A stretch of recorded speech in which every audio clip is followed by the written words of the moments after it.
what type of value adds do you look for when you look at these deals? Obviously, every deal is different, but what is it specifically that you're looking for as a value add in these properties when you look for it? Well, coming from a background of single family fix and flips, and so what we've learned in the first couple of years of doing hotels is we don't want to get into taking off the sheetrock. You got a lot going on, right? Boutique hotels, dumpster business, short-term rentals, operations. Let's take it back to the beginning.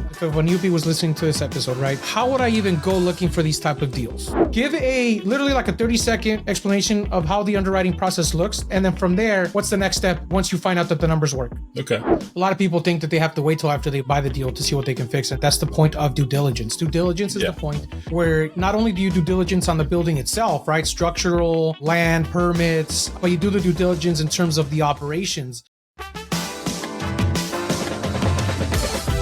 Welcome to The Big Break Show, your go-to podcast for real estate investing, business acquisition, mindset, and lifestyle. Now, let's dive into Season 2 with your hosts, Rafa Loza and Dan Tollens. What's up, everybody? We're back with Episode 2 of the fully rebranded The Big Break Show. And I'm here with my new co-host, Mr. Dan Tollens. What's up, brother? How are you? Living it, bro. How about you? Dude, living my best life. You know how it goes. Making time to schedule these recordings and have some fun while we're at it. Absolutely. So, guys, for all of you listening who are sticking around, we appreciate you. I know there's going to be a big change for a lot of you used to short-term rentals, mid-term rentals. If you're just tuning in for the first time and missed the last week's episode, big news, Jesse will no longer be the co-host of The Big Break Show. He decided to step down because he's grown his midterm rental empire. Kudos to him and all the power to him. We want him to succeed and do great.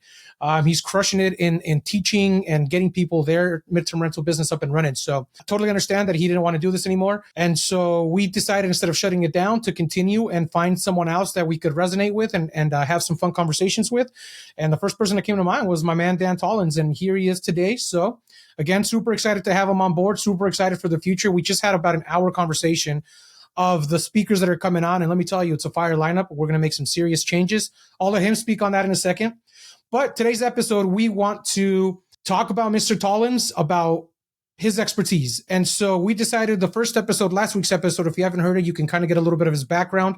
We'll probably do another episode with a deeper dive so you guys kind of get an idea who he is, so you understand what he's about, give him a little bit of credibility, and so that our listeners, which is why we do this, can understand who it is that we have up here talking, not just a random dude that we chose to come up here and chat, right? So today he's going to do a deep dive on what it is to do hotel acquisitions, from finding the deal to going under contract to locking up the deal to underwriting to dealing with the construction to dealing with the rehabs to dealing with operations to going live, what that whole process looks like.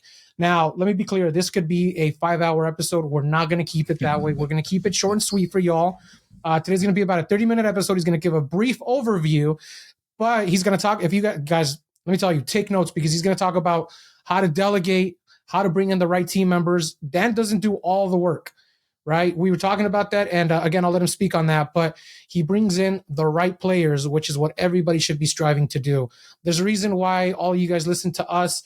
And I've spoken about this tons of times in the past about how I delegate and I enjoy my time, right? Remember, the freedom to do what I want, when I want, where I want, with who I want at the flip of a dime, is why I do this. And that requires delegation, teams, and being able to manage and bring in the right people. So without further ado, this episode will be all Mr. Dan Tollens talking about boutique hotels. And let's get started. Dan, what's up, man? Take it away. Dig it, brother. Appreciate the intro and happy to be here again, of course. Like you said, we've got some killer players that have committed to coming on the show from all walks of life. And we'll talk about that here in a little bit. But yeah, just to kind of touch base on, who I am and what I'm currently doing. We're in the boutique hotel space, mostly in North Carolina. We have 3 in the Carolina Beach and Curie Beach area, which is just south of Wilmington, right by Riceville Beach. And we started in Charleston doing fix and flipping, 4 people. Eventually got around all the right people who taught us the strength of the masterminds and getting educated and getting in the right rooms. So we started doing 40 to 50 flips for ourselves.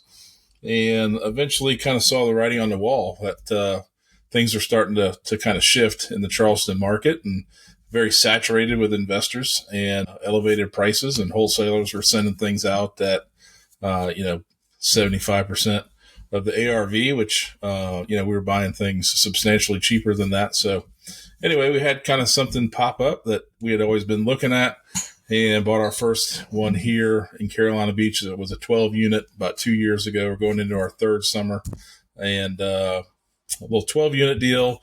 Was a very cosmetic rehab. Cassie beat out, I think, like 20 or 25 other offers, and we didn't pay anything over asking price. We offered a what do we put in there? An elevation clause that we would pay higher than anybody else by $5,000. And so they said, in South Carolina, you can put an expiration on your offers. In North Carolina, they don't expire. So we were expecting to hear something the very next day, and they took a whole extra week. They said, well, we'd like to see how many offers kind of come in and look them all over. Meanwhile, Cassie was the only one and her mother that got to spend time with the sellers, and they had, a really good connection, and they decided they'd sell to us. We said, well, that's great. What the hell are we paying? They said, you're not going to believe it. You're paying asking price. So we've had that one. Yeah, it was amazing. And all we did was really go in and update some furniture, get everything painted and new light fixtures, and clean up operations. And what else did we do? Booking systems and remote door locks and camera systems and things of that nature that would be able to help us to try to run this remote. And then we learned very quickly that we needed to be here. So by being here and performing, something else came available, and people brought it to us first. They knew we would perform. They saw, we had the capability to do this with young energy, looking to revitalize a town that was kind of already starting to come up. And so bought that one. Then we got into another one in the mountains that was one of our funner projects, quite honestly, but it's a different type of renter. You're barely getting $100 a night, whereas at the beach, you're every bit of $200, $300, $400 a night. Different experience, different clientele. People come to the beach usually coming for 3, 4, 5 days, maybe a week, where the mountain folks are more transient. So they're there for a night, maybe two. Nobody's up there. Is this the one that I went to go see a couple months ago? Yep, sure is. So you saw it's a beautiful area, but it's just kind of very transitioning. There's not a whole lot to do there, so you can knock it out in one day. And then we just closed on our most recent one here, where we're actually set up shop here to kind of be here every single day to make sure the crews are doing what they're supposed to be doing. Me being a licensed home builder, that's kind of my expertise, is seeing what's going on every day, make sure we're making progress. Not trying to micromanage, but just letting them know, hey, we're here. We're investing a lot of time, effort, and money. There's a lot of things that can be done remotely, but for us, I kind of been a big, intimidating dude. So it does go a long way just for me being here.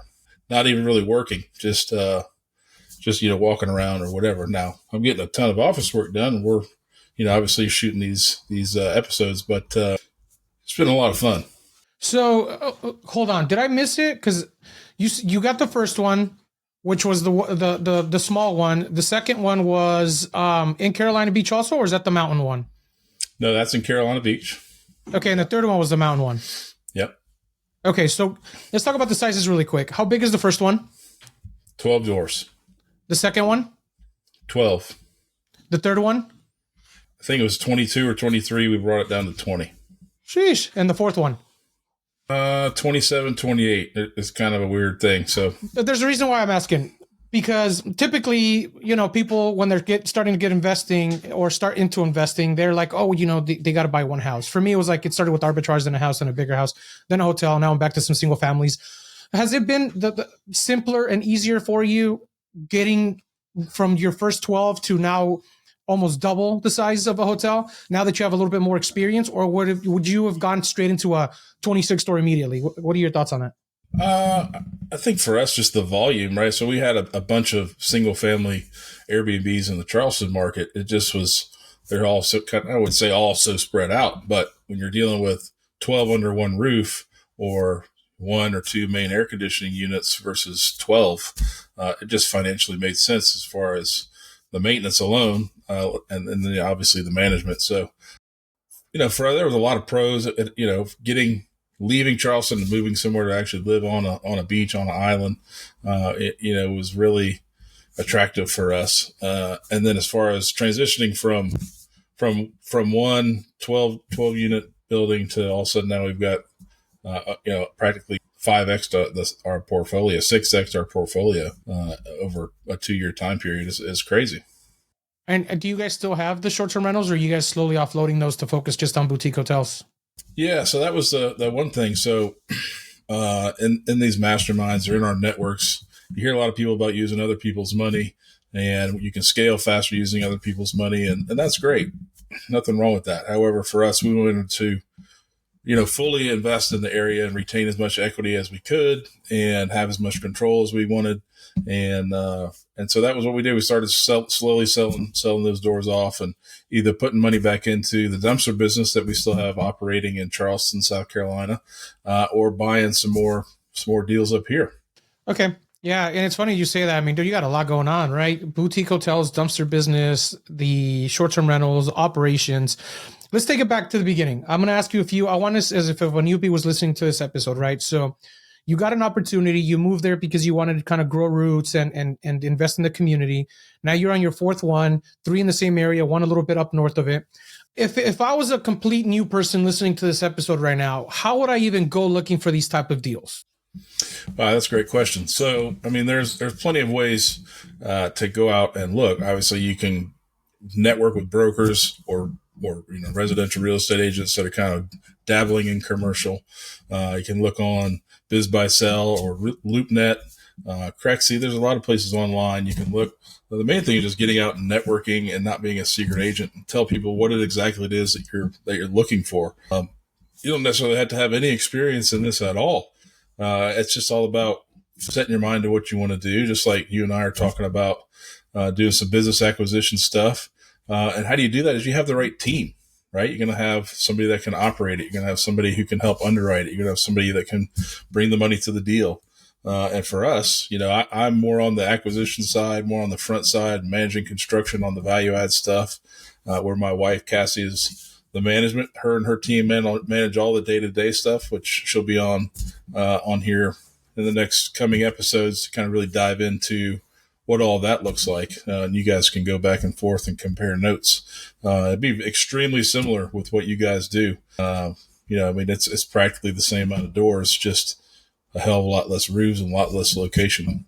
But then I would say the other, one of the more important things I tell people is, you can want and do all that stuff, but if you don't have your money right, you're fighting a losing battle. And for us, one of our other partners, he's the president of a bank, and so he always keeps us in check.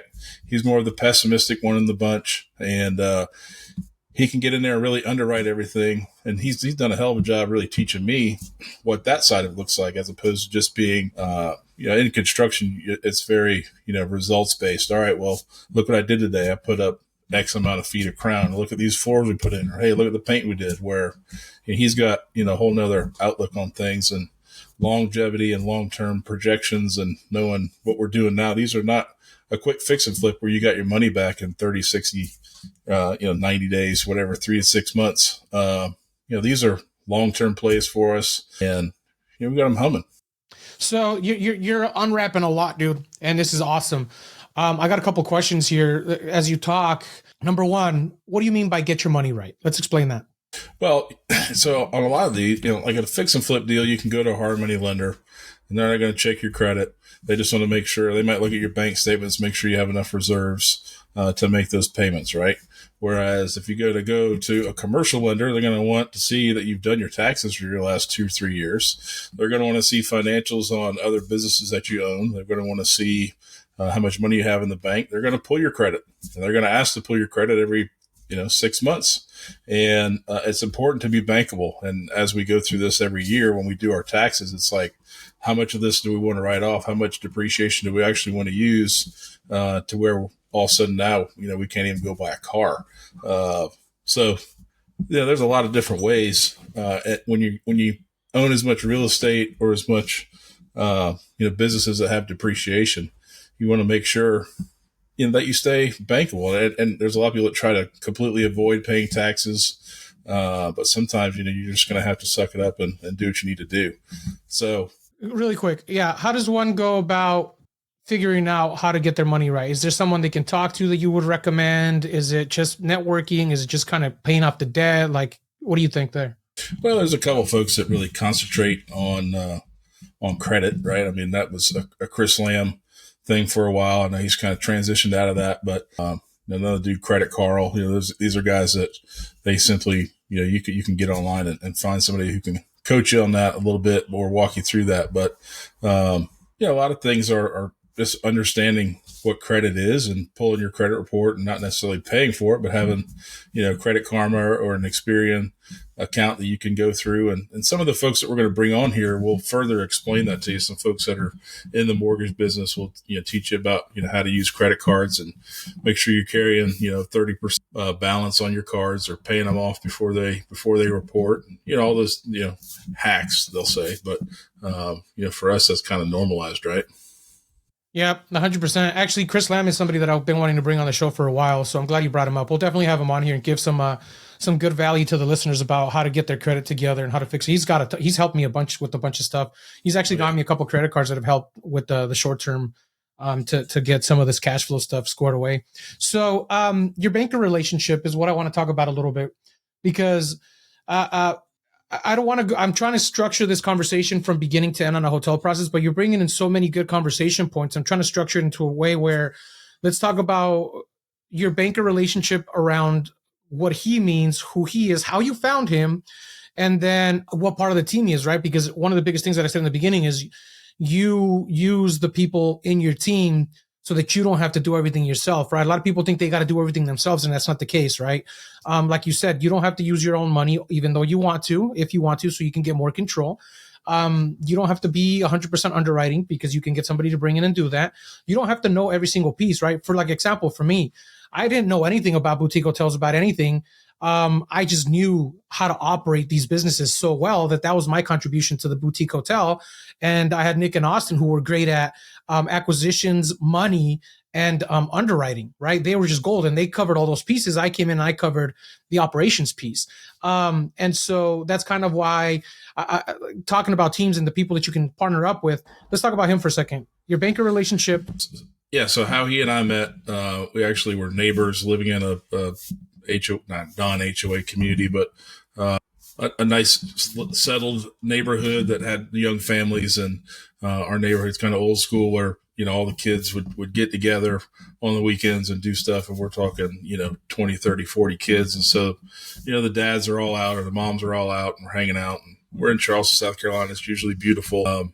But he and I, eventually just kind of would end up gravitating, aside, just, getting away. And, we just ended up, hitting it off, and come to find out he was an All-American athlete in college, and I was an athlete as well, not nearly close to that status, but he was All-American sailor, and so just talking about all the different college experiences or whatever, and he was intrigued with me being in construction and seeing how many houses we were flipping, and he had a little bit of cash on the side and said, "Hey, why don't we maybe look at doing a couple of deals together?" I said, "All right, well, let's do it. What are we looking at?" So, and how did you guys what was that defining moment where you're like, "Hey, I resonate with this guy and I want to work with this guy"? There's always a moment where you go, "Hey, I like this guy." Do you remember that? Was that the defining moment for you? I think just similar, personalities, just dry humor, just certain jokes and certain things would be said. And I was like, "Oh, I like this dude." You know what I mean? Cool. Just kind of like, first time we met, just one of those deals. It's like, oh man, I could see myself hanging with these dudes. So, that's just kind of how things, worked out. Personality, cool. That for me, you got to be able to, you got to like the people you're working with. There's a certain level of confidence and comfortable, and not just, I got to work with this guy because, I'm employed here, so we got to work together, as opposed to, like you said, being able to work with who you want to work with. Just like you can go anywhere with whoever you want to, whenever you want to. Yeah. I love that. I mean, we can have a whole episode just on relationships and networking and liking people and, everything else. Cool, man. So let's go back to the process of the hotels. So you find them through brokers, relationships, talking about what you do, right? Always be selling. Something I learned from our mutual friend, Mr. Paul. And so Paul Larson, he was like, hey, everywhere I go, I sell my business and I talk about what I do. I was like, you know what? For a long time, I used to never talk about that stuff. I would always be quiet. Now, everywhere I go, yeah, I own a hospitality brand. I'm a real estate investor. I do short-term rentals. I do boutique hotels. And you never know who's going to bring what, right? Even on social media, that's what all I post now because I want people to bring it. And I get boutique hotel deals thrown at me all the time, even though half of them I don't have a chance to look at. But talking about brokers, relationships, putting the name out, even biz by sell, finding them online. Then you find one you like, give a brief explanation of how that process looks like. Do you hold on a second. So the process is you find one you like, you underwrite it, right? Give a literally like a 30-second explanation of how the underwriting process looks. Don't go into detail just because I want to keep this episode short. And then from there, what's the next step once you find out that the numbers work? Okay. So let's say you identify a deal, something like you and I were just talking about on LoopNet, right? And it's got the whatever the offering is, it's got some financials, but you'll see at the bottom, hey, this is just what was provided to us. So then now you got to make contact, right? And that's a way for brokers to just kind of get you on the hook because then now you got to make contact with them. They've got your info. But then they're going to want to know, they want to pre-qualify you. They want you to tell a little bit about yourself. So you go through that and then they'll send you whatever you're looking for, which typically is, solid financials for the last 2 or 3 years, tax returns, things of that nature. And then if it's a business or hotel, you're going to want to find what's the average daily rate? What are the numbers? What's the occupancy? What are some things that you can kind of clean up? And from that standpoint, we're like, all right, this is starting to kind of look like something we want to pursue a little bit further.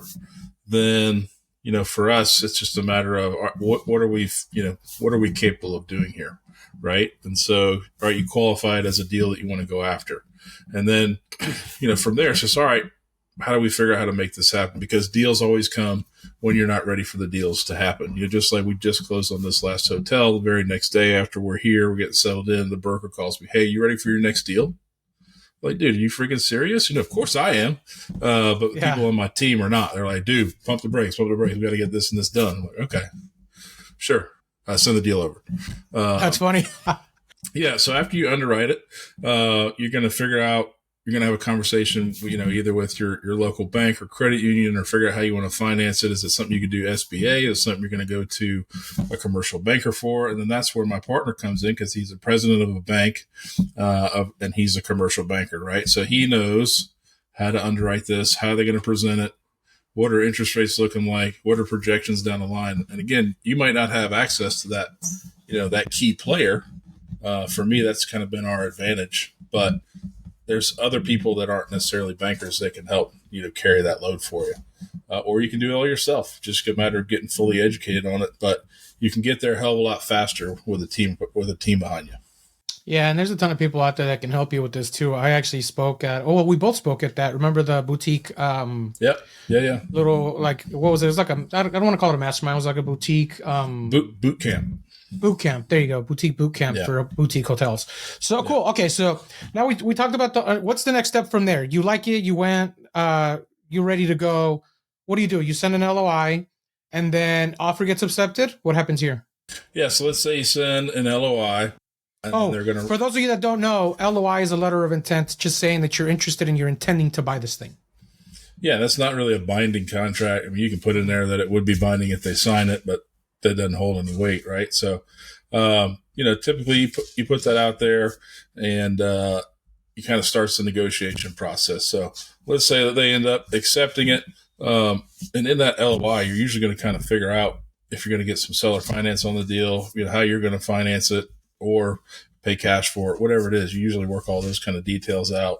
If there's going to be stuff included, such as, furnitures and fixtures, and you're going to try to figure all that out on the front side. So you're not ending up on the back end, trying to throw in some other addendum or something late in the process. And then once you get that signed and you move towards a purchase agreement, then you're going to go get that signed and then you're going to start transferring money, right? You're going to put in due diligence fees and earnest money. Each state's a little bit different. In North Carolina, there's a big due diligence fee. That money goes directly to the seller immediately, like day of signing contract or within a couple of days.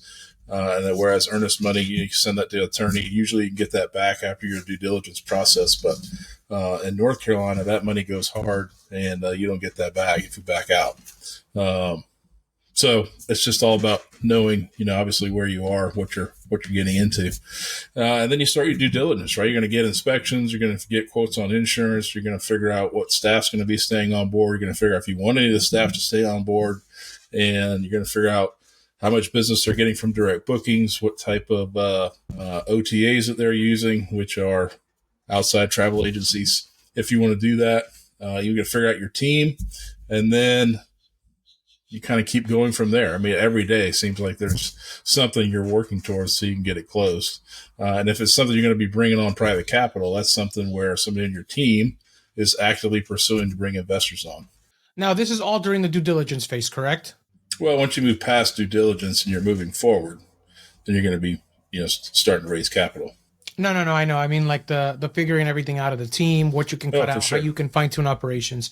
I asked sure. that because a lot of people think that they have to wait till after they buy the stuff or buy the deal to see what they can fix, and it's not. That's the point of due diligence. Due diligence is the point where not only do you do diligence on the building itself, right? Structural, land, permits, all that fun stuff, but you do the due diligence in terms of the operations. What can you fine tune with your expertise? Who's going to stay on board? What kind of things you need to be implemented? How many square feet of floor do you need? What kind of finishes you want? How much is design cost? So I bring this up, Dan, because I know it's a shit ton of work and it's what you do on that piece, correct? On the hotels. Absolutely. I want you to dive into that for maybe a minute or two, because we're running short on time here.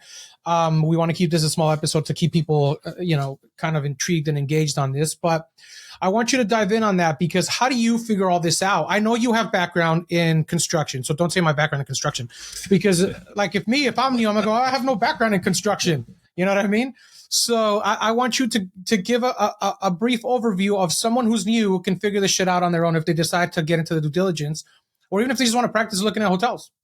Yeah, well, I mean, there's different avenues as far as the type of work you're going to do, right? So we've had 4 we've purchased, 3 have been cosmetic deals, and then 1 has been like down to the studs, all new trays, electric, plumbing, and HVAC, which has been an absolute bear. I mean, we're talking over a year and a half of going through the process. And those things happen. They're unforeseen. We were expecting to be open last year, but we'll be open this year. So anyhow, to go through that process, you figure out how far do you want to go, and that usually is dictated by your budget. If you're trying to force a deal to work, what are you going to kind of skimp on and let the property do down the line, or is it something you can say, all right, we got this at such a great deal, we can go and do everything now while it makes sense to, while it's empty.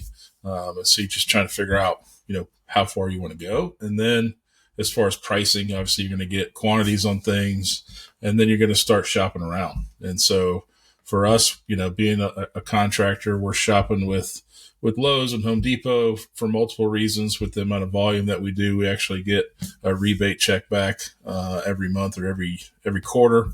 You get monthly rewards. So there's a lot that kind of goes into it. We can dive into that on the due diligence piece on a whole new episode. But the main thing is just figuring out how far you want to take it, getting your quantities in place, and then start meeting people. And I always suggest get way more than just one number, one estimate. So Dan, okay, in the due diligence, after all those numbers you figured out, you said something that caught my attention here about things that you got to fix now and things you can fix down the line, right? Not everything has to be fixed up front, but what's the important things that you got to take care of then and there at that rehab time, as opposed to things that you can do down the line once the boutique hotel or the asset starts cash flowing and you start generating some money to add back into the property itself? Well, for example, this one that we're currently rehabbing, one of the things that we want to do in all of them right now is they all have popcorn ceilings. And we're like, all right, well, that's something we could save the money on and do next year. Yeah, sure. But you're going to have all new furniture. You're going to have all new flooring. Go ahead and get all those things sanded now, make the mess now while everything's out of here, and save the expense on what's going to cost to get it all taken down and removed. Another thing that we're waiting on, just for sense of getting this thing done as fast as we can because the season is here, is adding mini splits. And that's something that's going to require some mechanical engineering, which is going to take some time. It's also going to require a lot of money. And so for us, we're like, all right, let's see how much money this thing can generate. And then we'll let it pay for itself next year. And this is a deal where we had looked at bringing on some private equity that was going to provide a ton of funding, and it just wasn't happening as fast as we needed it to. So we ended up using a lot of our own money to get this deal done and funding the rehab ourselves. So again, having all the control in it, where we can say, hey, there's not investors involved to, go through and get everybody's approval to not do it now. For us, that just made more sense. That's something that I love that you're bringing up now, because everybody says you don't need other people to get it. I mean, you don't need your own money to get started in real estate. You can use other people's money, but there's benefits to being able to have your money, right? If you're bankable, you got your money right. You have nobody to respond to. For example, for us at the hotel, we have to respond to our investors. We need to make sure that they're getting paid. We need to make sure that they know what's happening. A perfect example, the mini splits. That was an expense that we decided to wait till we started cash flowing to go in and do, because number one, it would cost an entire new electrical panel. We had to rewire the entire building. And then three, we had to actually go in and remove the old window ACs, knock them all out, re-drywall that wall, replaster the wall from the outside, and then go and cut the holes on top and then re-pipe everything with the mini splits, find a place to put the lines. I mean, it was just a ton of work. So we're like, hey, when this thing starts cash flowing, we can start going one at a time, right? And that's something that we had to get our investors on board with. And, when you don't have to do that, you can make the decisions yourself right then and there. Yeah, the same goes with your other, outdoor amenities, and it also depends on who your different municipalities are that you're working with. Being in the beach towns, they're really strict on how much concrete.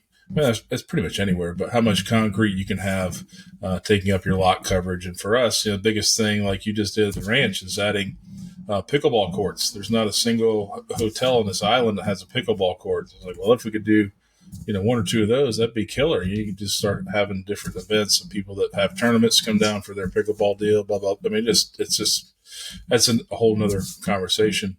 And there's some other things we want to rework. This particular deal came with some extra land that we're going to redevelop. So you just start weighing the different options of, do we spend 20, 30 grand on concrete and then take it up in 2 years? You're going to get that return. It's hard to say, but it's also nobody else. It's completely unique, right? That's what makes all of these boutique hotels. You want to have a unique experience. This particular property is right across the street from the beach. Having 3 properties on one island, hey, you can get, this one doesn't have a pool, but you get access to the pool at this one. Or this one doesn't have pickleball, you get access to pickleball here. You need different parking. We don't have a whole lot of parking here, but you can use this one. So having, 3 in one market is just, it's major for us. And we've got a couple other things cooking here that we're extremely excited about that are not really, they're not housing. We'll just say that. So I'm glad you brought this up, because the final question here is, we kind of did a brief overview, right? From how to find them to acquisitions. Now, guys, obviously we can talk again. This could be a 5-hour episode. I'm trying to give you guys an overview, and have Dan here give his expertise on what it looks like and the things that you got to do, from finding it to due diligence to closing on the deal, and then the work that actually comes into place to get this stuff done. We rescheduled the first recordings almost a week because things kept piling up on Dan, because that's the way the business works, right? You got contractors coming, paint shows up, reschedules in work, something shows up ahead of time. You want to knock it out now, and things happen. So the final question that I have for you here is, what type of value adds do you look for when you look at these deals? I know it's so the short answer in my head is, obviously every deal is different, but what is it specifically that you're looking for as a value add in these properties when you look for them? Well, coming from a background of single family fix and flips, our biggest thing was that we didn't want to get into adding square footage or adding to the building envelope. And so what we've learned in the first couple of years of doing hotels is we don't want to get into taking off the sheetrock. We don't want to get into removing a bunch of walls, and you want to do something that's more of a quick cosmetic flip that's going to force the same appreciation, whether you were, doing all new electrical or doing all new plumbing, which may or may not be required. So that's just, I would just say, for me, time is money. So get in to do something as fast as you can, as legitimate as you can, and then, bump the rents or bump your nightly rate. So that just be and clean up operations. And so that, as soon as you can get 12 months behind you, and then the next 12 months, that's where the true value pops up. Yeah. Okay, cool. I love it, man. Well, guys, I mean, look, we'll probably have to do another episode on just smaller details of this process, if you're up for it, Dan, because, in the last episode, guys, we said if you have questions, shoot us an email at thebigbreakshow2021@gmail.com. And based on this episode, I'm sure some of you have questions. So shoot us a message, ask your questions. And if we get enough of them, we'll have another episode going into those questions and diving deep into them so that you guys learn the process of a boutique hotel. I mean, I've looked at a ton. I've only done one in the resort, technically, kind of the ranch. But I'm looking to buy another one, and this was a refresher for me. This was awesome, right? So Dan, I mean, any final thoughts, dude? I want to keep it short. I'm excited to have you here, dude. I know you're gonna add a ton of value to the listeners, and I think this is gonna be a fun experience, man. And plus, I love fucking talking to you. We always have good conversations. Yeah, for sure. I mean, we definitely want to make sure that people are getting engaged with us and following us. We're both available on our social media channels all along, Facebook, Instagram, YouTube, LinkedIn, all of those things. I know you are too, but so is the podcast, and on all those same channels, and Spotify and Apple Podcasts, or wherever you can find us. We're on all of that stuff. So we want to make sure you guys are engaging and following us. And of course, continue to let us know what it is that you'd like more information on. What do you want us to talk about? And I'm sure between us or our network, we'll be able to further expand on that. We didn't really get a chance to talk about who all's coming on the show, but I can tell you it's going to be a lot of fantastic people. Dude, actually, give a couple of sneak peeks, because when we went over that list, I was like, wow, this is going to be fire. Give 2 or 3. We're going to have Caleb Pearson, who was probably the number one most instrumental person in my journey. He's going to come on. He's in our network. Also, Kelly Garrett, another slamming human being. I mean, absolutely amazing. Another one was very transformational in what I was doing. I went to one of her masterminds they put on locally, and really broke down a lot of barriers for me just in that one meeting. A couple other folks, got some folks that are in self-storage. We've got some folks that are in apartments. We've got other folks that are in the mortgage business. We've got several, like we talked about, we want to talk with people about how they've transitioned from being an athlete to being a professional. So we've got some folks that are in the legal field, from anything from an ATF agent to a dentist who has helped grow theirs from one practice to several, buying real estate along the way, and then how they've continually reinvested in the Charleston community. I mean, the list goes on and on and on. Wholesalers, an abundance of those, all types of folks. So all walks of life. Hell yeah. I'm excited, man. This is going to be fun. I can't wait for these conversations. I love having good conversations with people. So this is going to be great. Well, there it is, guys. I mean, listen, this new segment of the Big Break is going to be fire. And I don't just say that to say that. I mean, I'm excited because, again, the conversations we're going to have. Hopefully you guys got value to this episode. I mean, Dan went from everything in his boutique hotel experience. So again, questions, let us know. If not, we'll see you on the next episode.